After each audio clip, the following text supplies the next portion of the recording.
High, আমি রূপসা। সেদিন আমি, বাবা আর ভাই গিয়েছিলাম দুর্গাপুর। কী কারণে সেটা অবশ্যই একটু পরে জানতে পারবে। আর এখানে বাসের জানালা ধারে বসা নিয়ে খুবই ঝামেলা হচ্ছিলো আমার আর ভাইয়ের মধ্যে। শেষমেশ ভাই জয়ী হয়ে ভাইয়ে বসেছিল, ওই ভিডিও করেছে।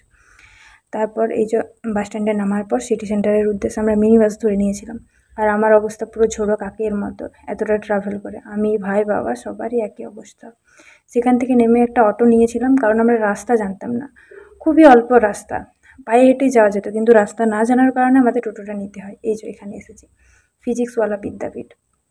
ভাইয়ের অ্যাডমিশনের জন্য 11-12-এ এখানে পড়ার জন্য ওকে অ্যাডমিশন নিতে হয়েছে আর কি, সেটা তো নিতে হবেই। আর এখানে আবার সিটি সেন্টারে উঠে পড়েছিলাম বাসে। বাস স্ট্যান্ডে এসে একটু ঝালমুড়ি নিয়েছিলাম। ঝালমুড়ি দেখে আমার মনটা একটু ঝালমুড়ি ঝালমুড়ি করছিল। তারপর বাবা বললো চলো 3টে নিয়েই নি ঝালমুড়ি। এখানে বাস স্ট্যান্ডে এত প্রচণ্ড ভিড়, হ্যাঁ একটাই আসার সিট পাবো। বাসে উঠে এই যে ঝালমুড়ি দেখাচ্ছি, ভাই আর আমি একটা সিটে বসেছিলাম। এবার যুদ্ধ করে আমি জানালার ধারের সিটটা নিয়েছি। আর এই যে এত পরিমাণে ঝাল ছিল ঝালমুড়িতে যে আমি হু হা করতে করতে অস্থির। এখানে পা দোলাতে দোলাতে আমি আসছিলাম, কারণ জানালার ধারে সিট পেয়েছি। মন তো প্রচুর খুশি। অবস্থা যতই শোচনীয় হোক আমার, আসতে তো হবে জানালার ধারে। ফিরতে ফিরতে প্রায় 4টে বেজেছিল। এখন বাসে 3টে 15, সেই বাসটা ছেড়েছে। তারপর প্রাকৃতিক দৃশ্য উপভোগ করতে করতে বাড়ি ফিরে চলে এলাম।